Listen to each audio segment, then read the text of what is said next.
Buenas, hoy vamos a hablar de una historia de amistad y de una historia también de larga lucha de resistencia y de valor cultural, de las dos cosas.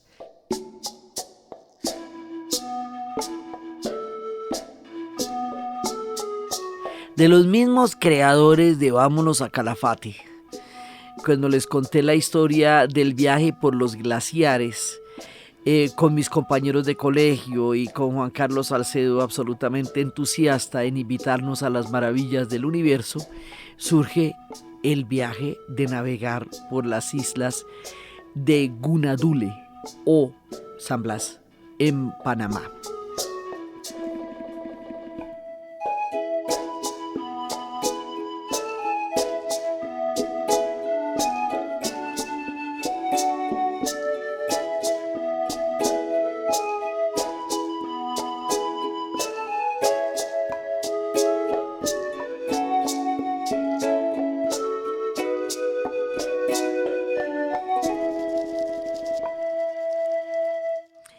La historia viene desde hace rato. La idea es que nosotros nos vamos a embarcar y nos vamos los compañeros de colegio, los que solemos desafiar tiempos, espacios para compartir el enorme e infinito valor de la amistad, a quien va todo el agradecimiento de este programa, al valor de la amistad, porque es el que me ha permitido también conocer literalmente los universos imposibles, a los lugares más imposibles del planeta.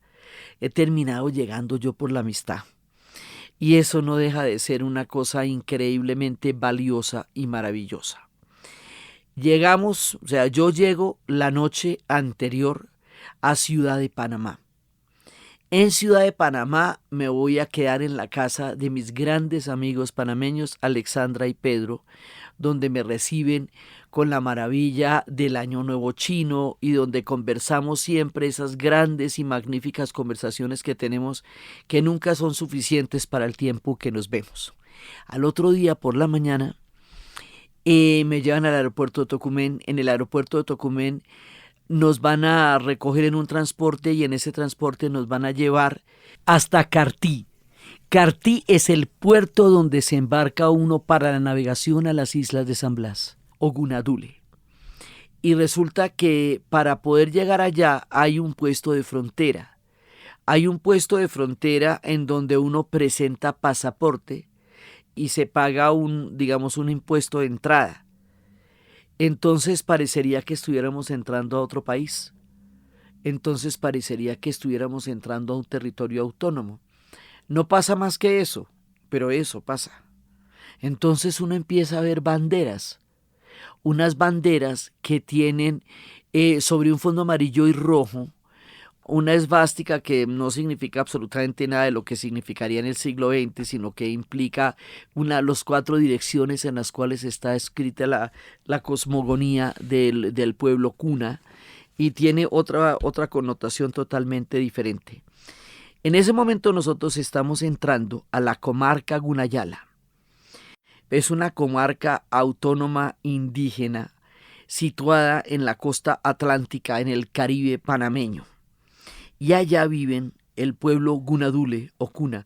En realidad acá no existe en la lengua de ellos, entonces es Guna, muchísimo más. Es una comunidad muy rica en historia, y aquí se nos van a mezclar nuestra historia de amistad, el amor por la navegación, las velas, las delicias de la comida a la que tuvimos acceso, 5 días de navegación, porque después de Cartí, en Cartí nos embarcamos. Ahí son 40 minutos más. ¿Y cuándo vamos a llegar a un catamarán? En ese catamarán vamos a navegar durante 5 días. Ahí hay un capitán francés que hace más de 20 años unió su vida pues a los gunas, y una mujer australiana que es chef. Maga superdotada del arte de la culinaria, con unas capacidades de sabores increíbles e indescriptibles, y una bebé que está intentando gatear. Y llegamos nosotros, que somos 8.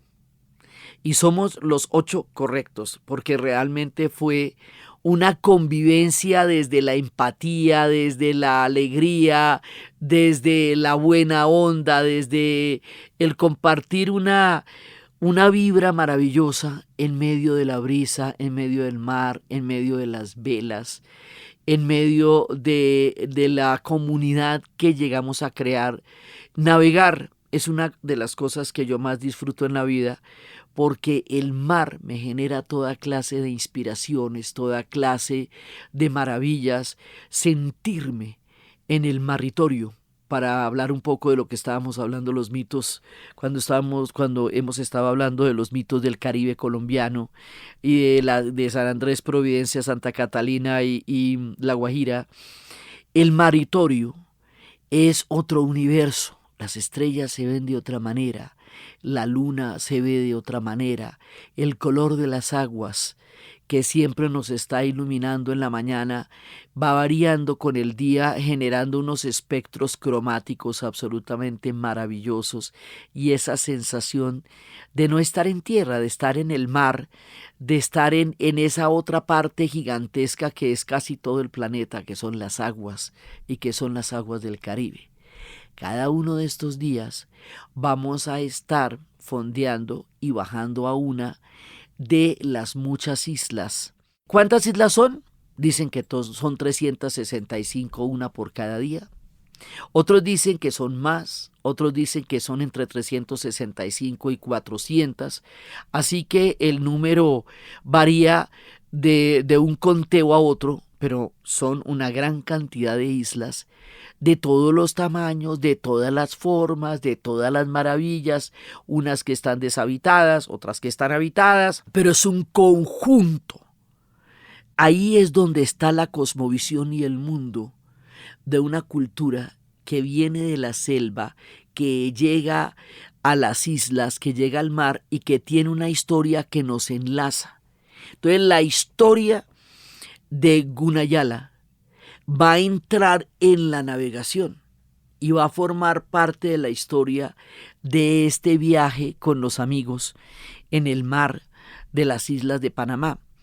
Y resulta que voy a tener el increíble honor de poder tener la entrevista con un personaje que se llama Igua Joy Killer, es Maximiliano Ferrer el nombre en español. Él es un guna. Él es un excacique. ¿Por qué es un excacique? Porque el cacique no es, digamos, es una manera como le dijeron los españoles, pero en realidad es un cargo que ellos ocupan temporalmente como se ocupan los cargos de los gobernantes, no necesariamente una elección, no necesariamente un líder que ha de gobernar siempre sus comunidades, pero ellos tienen otro tipo de organizaciones, ellos tienen congresos políticos y espirituales, ellos tienen toda su cosmovisión. Entonces, la llegada de él, cuando lo traen de otra de las islas y empieza a contarme la historia de su pueblo, nos sitúa a todos en el lugar mágico y poderoso a donde hemos llegado.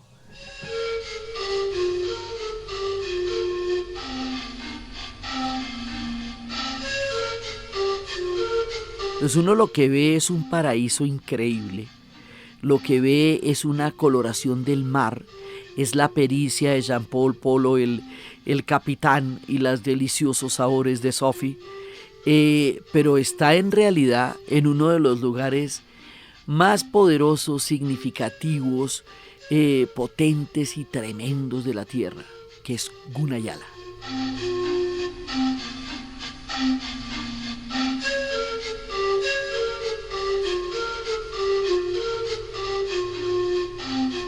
Entonces, a través de él vamos a empezar a entender un poco, porque esto es bien complejo y aquí no alcanzamos sino simplemente a referirnos a ellos. ¿Qué significa estar en ese territorio?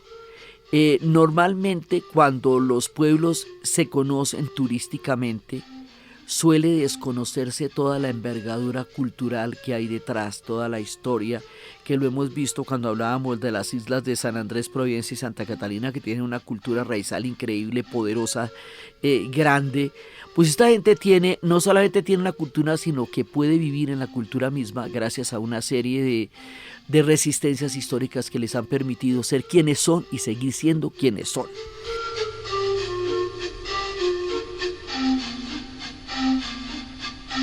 Ellos son un pueblo ancestral muy antiguo. Sí, este pueblo tiene una tradición que han transmitido de generación por generación a través de los saglas, que son los sabios o guías espirituales. Ellos vienen del relato de su vínculo con la abuela mar, que simboliza la fuente de la vida y la conexión espiritual con el cosmos. Y según el mito de los tiempos primordiales, el mundo estaba sumido en la oscuridad y el caos. Solo existía un inmenso océano que se extendía sin límites, donde moraba la poderosa y sabia abuela mar, conocida como Mu-Bili. Ella es la protectora del equilibrio y la madre de todas las aguas, y el equilibrio aquí es importantísimo. Un día el gran espíritu Pava Igar y su compañera Nana Igar descendieron del cielo y decidieron crear la tierra sobre el inmenso mar. Para ello pidieron permiso a Mu-Bili, quien con su sabiduría les concedió un espacio sobre su cuerpo, permitiendo que emergieran islas y tierra firme. Y así nació la tierra donde habitaron los primeros gunadules.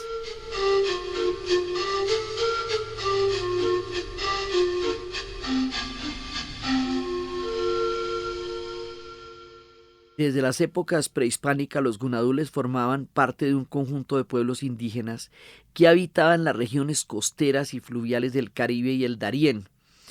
Esto es un mapa grande que cubría desde tiempos inmemoriales territorios que hoy quedan en dos países, en Colombia y en Panamá. Pero eso es muy reciente. Ellos están allá desde el principio de los tiempos. Ahora están en la mitad de dos estados, pero esos estados se crearon hace relativamente poco y los gunas llevan muchísimo más tiempo allá y empezaron a tener una organización comunitaria con una autonomía poderosa y con una vida importantísima, una vida en armonía con la naturaleza. La armonía con la naturaleza es la fuerza de los gunadule. Es de lo que se trata la esencia de su relación con el cosmos y con la vida y con el mar. Y eso es lo que han sabido mantener. Entonces, luego llegaron los españoles. Y cuando llegan los españoles, pues va a pasar lo que pasa en todo el continente. Y es que los españoles van a imponer su dominio, su fe, sus estructuras, todo lo que significó un proceso de conquista y colonización de un imperio sobre una cantidad de territorios que supuso la llegada de los españoles a toda la América Latina. Entonces ahí es la historia de todos, es la historia de todo lo que pasó con todos los pueblos. Y aquí en particular, ellos tuvieron una resistencia muy grande a aceptar la imposición de los modelos de creencias y de vida de los españoles sobre su ya entonces muy antigua cultura. Y resistieron como pudieron. Entonces, después de la independencia de los españoles, nosotros vamos a tener diferentes formas de llamarnos. En la época de los españoles, este territorio correspondía a la Nueva Granada. Sí, entonces ahí, digamos, esta gente está desde hace mucho tiempo, digamos, la continuidad de la memoria y la historia de los gunas hace que todos los diferentes tiempos de los que estamos hablando sean una parte del relato de ellos, porque ellos están ahí desde mucho antes. Entonces que un día esto se llamó la Nueva Granada, pero ellos eran gunas. Otro día esta se llamó los Estados Unidos de Colombia, muy bonito me parece, ellos siguen siendo gunas. Se pudo haber llamado la Gran Colombia, o se puede llamar Colombia, o se puede llamar Panamá, pero ellos siguen siendo gunas porque gunas eran y gunas son. Entonces eso es importante entenderlo, porque ellos tienen una comunidad, ellos tienen su mundo Nauguna, son espiritualistas, tienen toda la representación femenina, tienen Napaguana, que es la divinidad que los representa a ellos, tienen congresos políticos y congresos espirituales, y a toda la tierra de América, el mundo indígena la llama Abi Ayala. Koemachiga beye nanadi beinai Ugachigi bega namake nasuna. Entonces dentro de Abi Ayala queda Gunayala, que es el territorio es la cultura de los gunas, que como les digo, cubría un enorme territorio entre el Darién, el Chocó y las islas que hoy estamos hablando, que son Gunadule, que también se conocen con el nombre de las Islas de San Blas. Por ese nombre se conocen, digamos, turísticamente hablando, pero estamos hablando de Gunayala.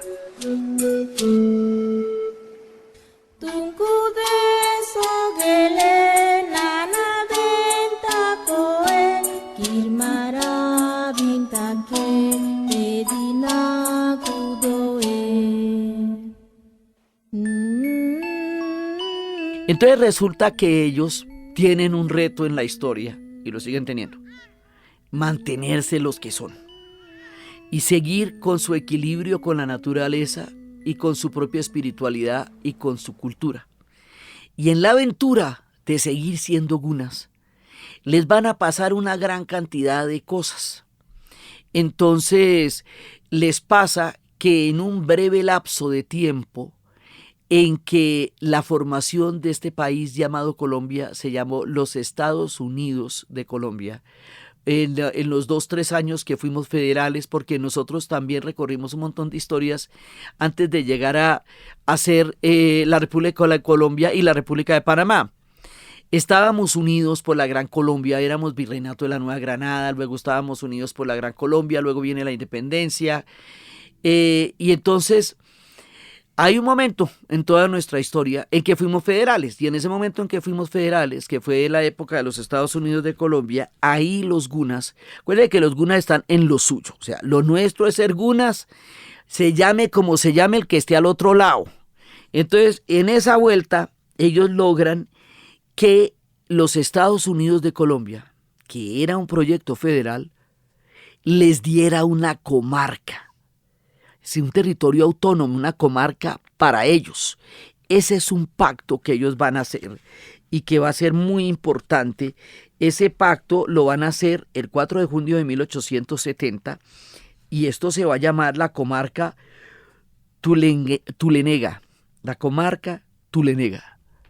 Y eso ya es un logro histórico importantísimo porque ellos tienen la posibilidad tienen la realidad de su comarca. Entonces ellos se atienen ahí, o sea, hay un territorio donde ellos pueden seguir ejerciendo su cultura como la cultura es. Entonces, bueno, luego, después de eso, empiezan las diferencias entre Colombia y Panamá, que van a terminar con la formación de un nuevo país, que se va a llamar Panamá en 1903. Entonces en Colombia lo llaman la separación de Panamá, en Panamá lo llaman la guerra de la independencia, que le da origen a la autonomía y a un estado autónomo, el estado de Panamá, en aquel istmo que en otras veces hemos narrado, que es lo que hace posible que América exista.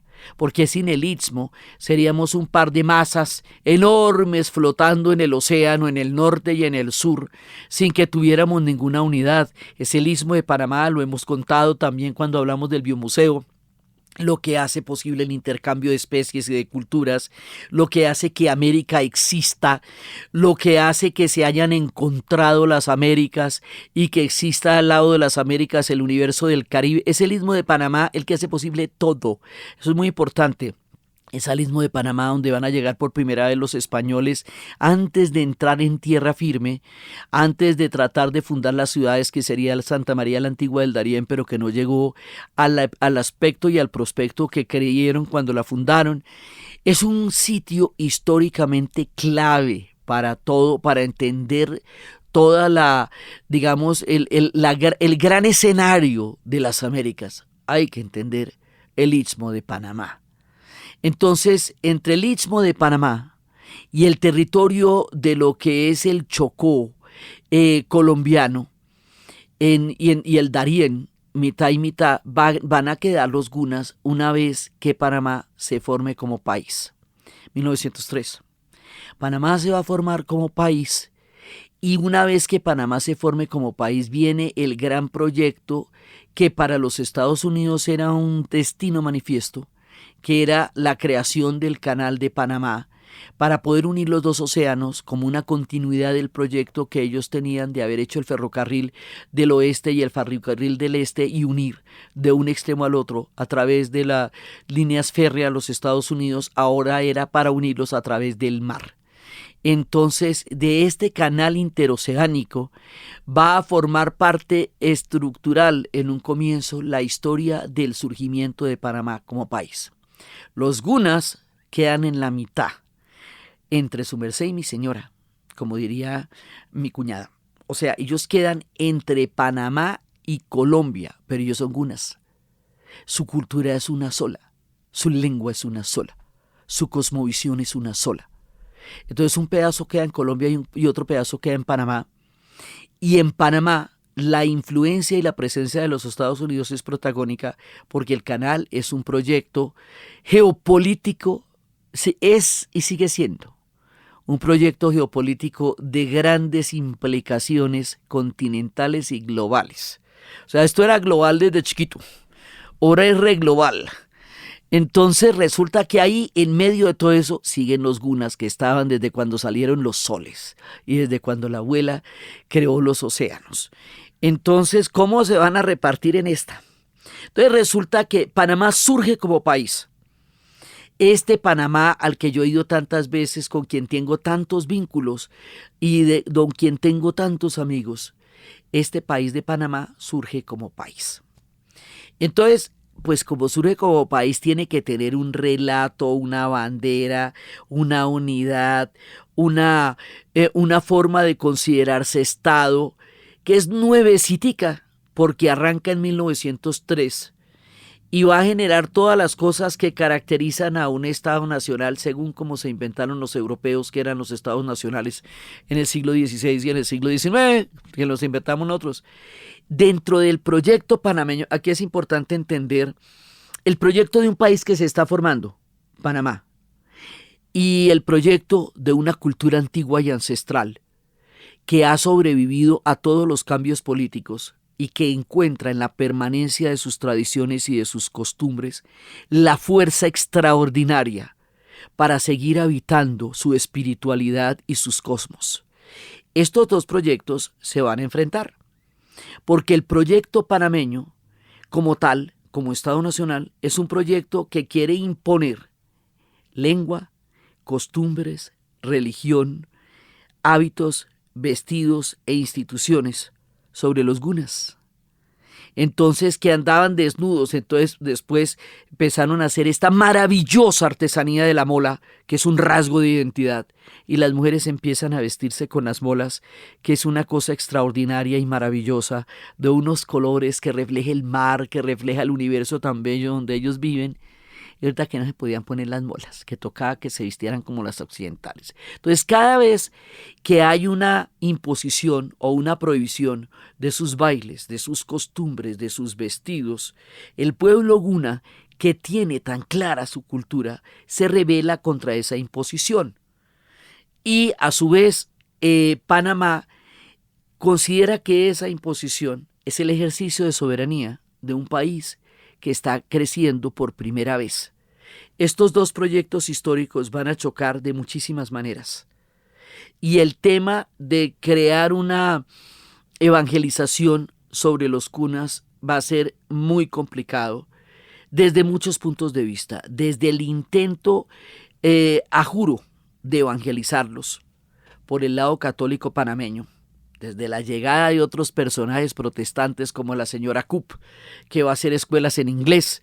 Les va a decir, pero ustedes lo que tienen es que saber inglés, porque eso les conviene más en esta época de la historia, y la intervención geopolítica permanente de los Estados Unidos en el enorme proyecto de construir el Canal de Panamá.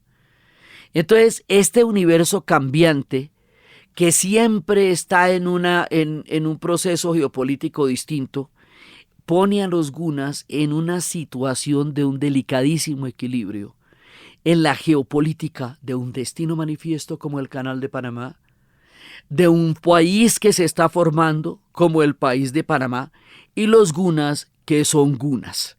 Los gunas son gunas como los mapuches son mapuches, como los guayú son guayú, como los arhuacos son arhuacos. Ellos son gunas. Y sus tradiciones son tan poderosas y tan fuertes que eso hace que ellos sean los dueños del equilibrio, del cosmos y de la riqueza de estas islas de Gunayala. Entonces, que eso siga siendo así es una cosa muy complicada, porque también para la llegada de la construcción del canal llegaron muchísimos pueblos caribeños, afros. Se les estaba diciendo que podían ampliar su territorio y podían entrar a explotar los recursos de los gunas, es decir, el carey, la pesca. Pero al llegar a explotar los recursos de los gunas, interferían en su cultura y se generaron choques muy grandes. Entonces los gunas decían, déjenos en nuestro territorio, que nosotros no nos estamos metiendo con nadie, no se metan con nosotros. Entonces todo este revuelto, hay que aclarar que Panamá es una de las diversidades más grandes en términos de comunidades. En Panamá hay griegos, judíos, chinos en una gran medida, no chinos de ahora, chinos de hace 150 años, chinos desde antes y durante la construcción del canal, chinos tanto que ellos los domingos van donde los chinos a desayunar y eso es una tradición panameña. En Panamá inclusive siempre pasaron cosas increíbles, como que todos los pueblos que estaban en guerra en el resto del planeta llegaban a Panamá y allá ponían negocios juntos. Allá los árabes y los judíos sí tienen negocios y comparten restaurantes. Allá hay una enorme minoría griega. Hay de todas partes de la tierra. Hay una comunidad afro sólida y poderosa. Hay comunidades indígenas. O sea, Panamá, con su pequeño territorio, alberga una diversidad que uno no se alcanza a imaginar. Entonces estamos hablando de un país que es desde lo diverso, pero que quería construir una única identidad nacional, que era una identidad hispana y era una identidad sobre una sola religión, como el resto de América Latina. Por lo tanto, este proceso se va a dar de una manera similar en Misquitia, en Nicaragua, con los misquitos y con los creoles, con los negros creoles. También se va a dar en Belice, también se va a dar con los garífonas. O sea, a lo largo de la América, este tipo de contradicciones históricas por la supervivencia de culturas e identidades o la imposición de soberanías o hispanidades se da a lo largo del continente. Esta historia la podemos ver de muchas maneras y en muchos lugares. Entonces aquí es específicamente lo que tiene que ver con los gunas, que es donde estamos alojados, es con ellos que estamos. Son ellos los que nos permiten conocer sus maravillas y los que nos están contando sus historias. Entonces, ¿qué va a pasar ahí? Pues que las cosas van a llegar a un nivel de contradicción tan absolutamente grande, que en 1925 va a haber una gran rebelión.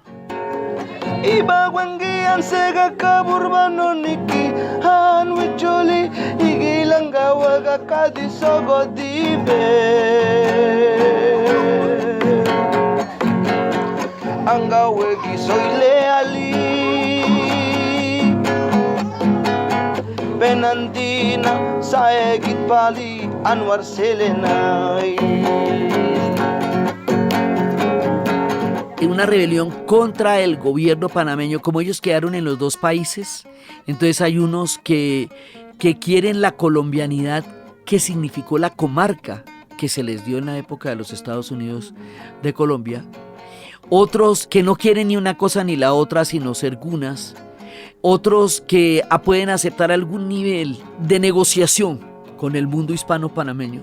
Hay varias alternativas, pero hay un momento en que una institución que se conoce como la Policía Colonial va a imponer, muy a las malas, y con violaciones y con abusos, esta soberanía. Y cuando la cosa se pone de esa manera tan tenaz, los gunas arman una rebelión con sus grandes líderes. Nana yedegi marsundo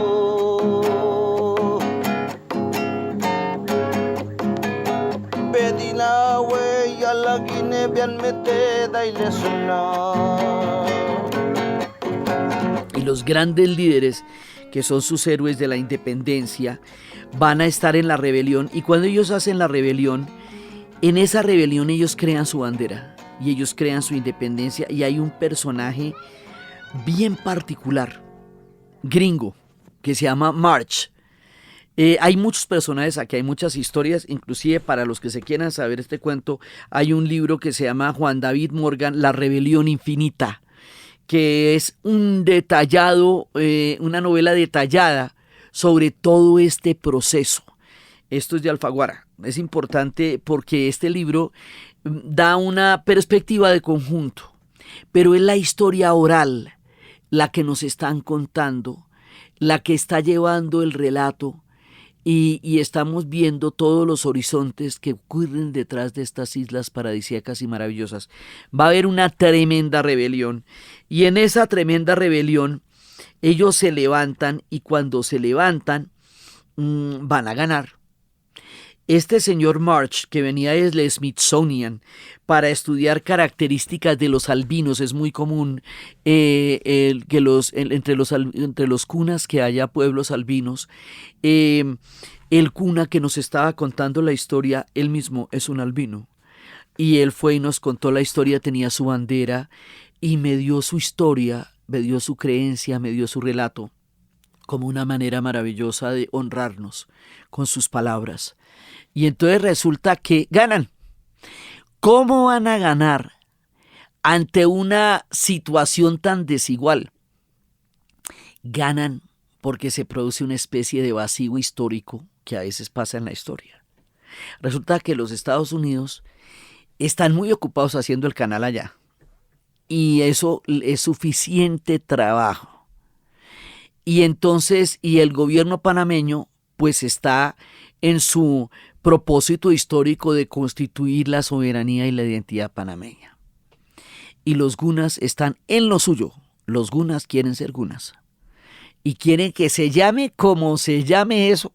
Gobierne quien gobierne ahí, y digan lo que digan, no se metan con los gunas, porque ellos tienen su propia manera de creer, vivir, ser y habitar el mundo, y muchísimo menos si la imposición se hace desde la fuerza.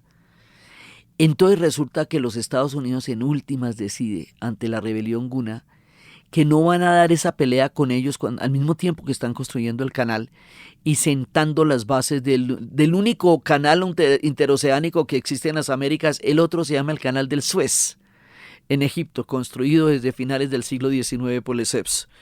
Y cuando el mismo Lesseps que construyó el canal de Suez, intentó construir el canal de Panamá, fue todo el desastre de la compañía francesa y los 22,000 trabajadores que murieron de la fiebre amarilla. Entonces resulta que los Estados Unidos estaban en lo suyo, montando el canal y la zona de influencia geopolítica interoceánica que significaba ese canal. Entonces dijeron, no vamos a empantanarnos en esta rebelión, porque nosotros estamos en otra cosa. Entonces nosotros nos retiramos, se retiran los Estados Unidos y se retiran las autoridades panameñas. Se logra esa negociación, eso no fue nada fácil, mucho tiempo se duró para llegar a esa negociación, sobre todo porque los tres proyectos históricos, tratando de imponerse unos sobre otros, generaron una gran cantidad de fricciones de todo índole, cultural, religioso, cósmico, político, espiritual, durante mucho tiempo. Pero en 1925 la logran. Se retira la policía colonial, que anteriormente era la policía de frontera, pero ahora se vuelve la policía colonial. Se retira el ejército norteamericano y queda de la antigua comarca, queda Gunayala. Y eso hace que todas las islas sean de ellos, que todo el turismo de la zona sea de ellos, que ellos son los que tienen la autonomía y el mando sobre su región, sobre su cultura, sobre su religión, sobre su vestido, sobre su comida, sobre sus costumbres. Entonces esto es una identidad distinta dentro de Panamá, que logró llegar a términos con el gobierno panameño para seguir existiendo con sus características culturales particulares dentro de la República de Panamá. Por eso nosotros entramos a una frontera, mostramos pasaporte y pagamos por entrar en Gunayala, Y eso nos va a llevar a estas islas paradisíacas, donde vamos a compartir el valor maravilloso de la amistad.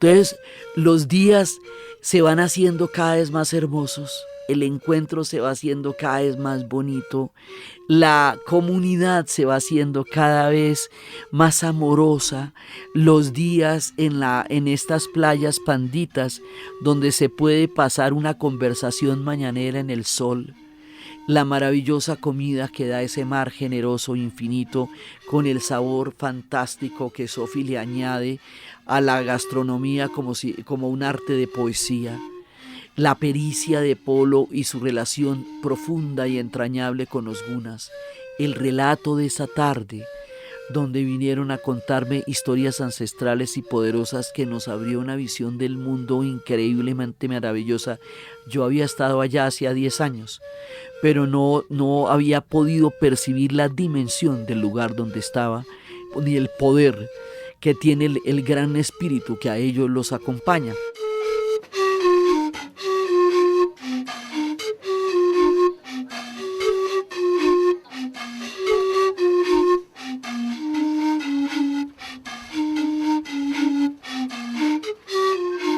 Entonces ellos hoy día vuelven a tener amenazas, tienen otro tipo de amenazas. Ya no son amenazas coloniales, ya no son amenazas imperiales, ya no son amenazas geopolíticas, son amenazas del mercado, son amenazas de una era del mercado rapaz, en donde si se dispone del capital, se puede intentar disponer de la gente. Entonces la amenaza de que estas islas se vean envueltas en complejos turísticos grandes, cada uno de ellos tiene su propia embarcación y nadie puede tener, allá no existen monopolios, existen comunidades, entonces nadie puede tener ni 4, ni 5, ni 6 embarcaciones, porque eso va contra el espíritu comunitario de los gunas y porque ellos permanentemente renuevan la tradición a partir de los congresos espirituales y políticos que tienen. Entonces ahora existen las amenazas del enorme mercado que se quiere meter en ese territorio a partir de una fuerza de capital enorme que puede competir de una manera desventajosa con las condiciones que ellos han conocido y creado para poder vivir como viven. Es otra forma de amenaza. No tiene una estructura política detrás como las otras, ni un proyecto imperial como los otros, pero es un proyecto comercial peligrosísimo. Si ellos logran mantener y seguir siendo lo que siempre han querido ser, gunas, más allá o de la tentación o de la imposición o del comercio desleal o de las prácticas deshonestas de mercado, que en este momento están a la orden del día,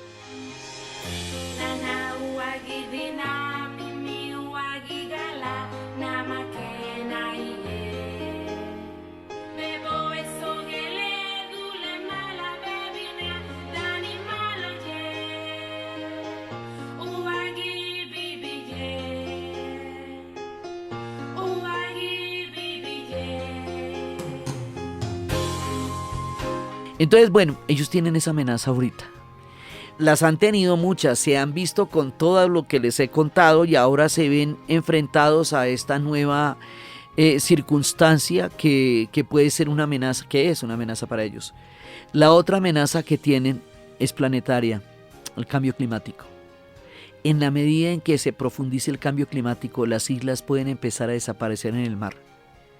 Y eso es un tema muy muy complejo, porque eso son las relaciones también para tener la armonía que ellos sí saben tener con la abuela mar y para poder entrar en todo ese equilibrio que ellos sí saben tener con sus prácticas ancestrales y con su equilibrio en el territorio. Ellos son pueblos originarios, ellos saben manejar las mareas, el equilibrio, la tierra, el cosmos, las estrellas, la vida. Ellos saben cómo hacer eso y son maestros. como todos los pueblos originarios, en entender su relación con la naturaleza, como todas las demás culturas y civilizaciones no las han entendido. Entonces, por un lado, es la importancia de aprender de ellos y entender su sabiduría en un momento tan delicado como el momento del cambio climático, donde en los mares es donde se pueden dar las primeras consecuencias terribles en el hundimiento de las islas. Ellos están en esa coyuntura de un cambio climático que ellos no generaron, pero que los puede afectar a ellos de una manera dramática dentro de todo el esquema de lo que el cambio climático nos puede afectar a todos en esta coyuntura tan crítica en la que estamos los humanos en nuestra relación con la naturaleza. Pues están en esas. Ellos siguen siendo gunas. Ellos siguen en su espiritualidad y nosotros podemos disfrutar de todos esos paraísos gracias a la sabiduría, la entereza, la fuerza, la resistencia y la claridad con que estos pueblos han sabido mantenerse fieles a sus costumbres y a su manera de entender la cultura como una forma de habitar el cosmos, como una forma de agradecer a los dioses. Nosotros agradecemos a los cunas todo lo que nos han dado con su existencia. Y yo agradezco a mis amigos todo lo que me han podido mostrar con la fuerza de la amistad, que me ha llevado desde el Parque de los Glaciares en Calafate, pasando por la maravillosa Buenos Aires y ahora en un nuevo capítulo de los mismos creadores de la amistad se convierte en una oportunidad maravillosa para compartir y conocer los lugares más bellos de la tierra. Esta navegación tan absolutamente linda, llena de música en las noches, de risas, de conversaciones, de empatía, de desayunos alegres, de levantarnos por la mañana con la felicidad de vernos. Uno cuando está haciendo una cosa de esa se levanta y no lo puede creer durante unos segundos. Levantarse y sentir el vaivén de las olas debajo del sitio donde uno está dormido, que a mí personalmente eso me encanta. Oye, hay gente que lo marea, pero a mí me fascina. La navegación me fascina y desde que tuve la oportunidad histórica de poder navegar en el buque Escuela Armada Gloria en el 2010, desde Río de Janeiro hasta Mar de Plata, 12 días en alta mar, agarré ese vicio marino de entender en el mar una forma maravillosa de vivir la existencia.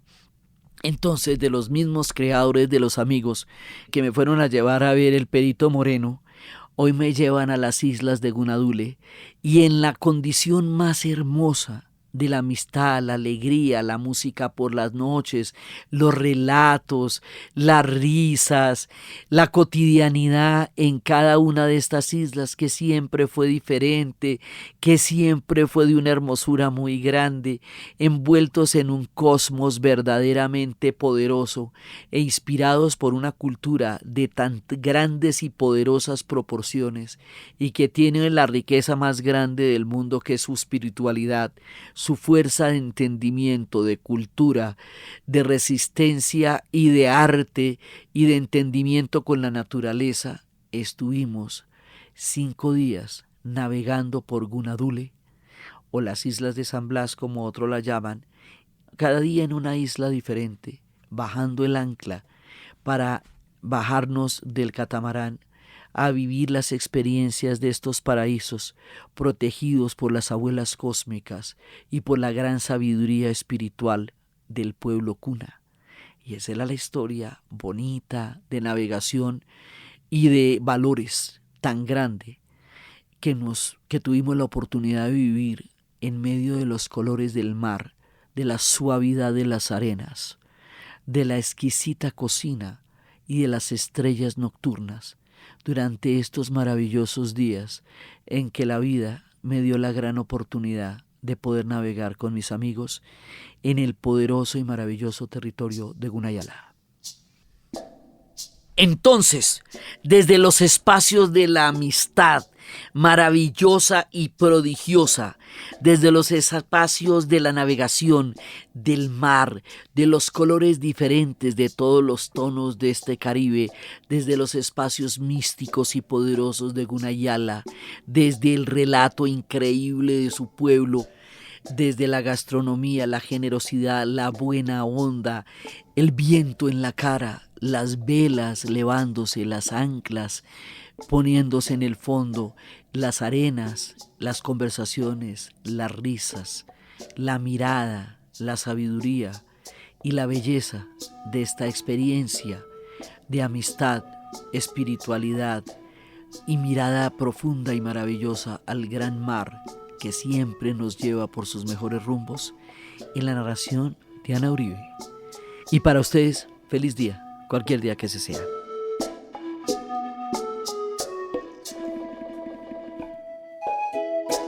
Agradecemos a Juan Carlos Salcedo, que es el que se inventa todas estas historias y nosotros lo que hacemos es seguirlo.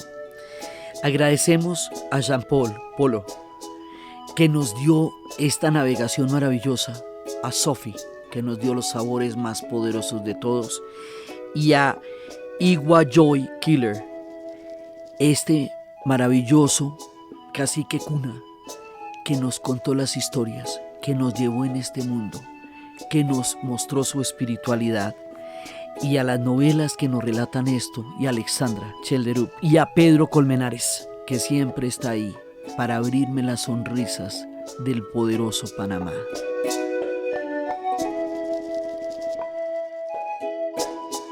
Este podcast fue grabado en Los Gatos Studios y fue posible gracias al equipo de dianauribe.fm, que está integrado por Diana Uribe, Diana Suárez, Arturo Jiménez, Milena Beltrán y la edición y musicalización de Eduardo Corredor Fonseca. Y siempre con el gran apoyo de las personas que nos donan en Patreon, PayPal y PayU. Estamos en redes sociales y en el canal de YouTube como @dianauribe.fm.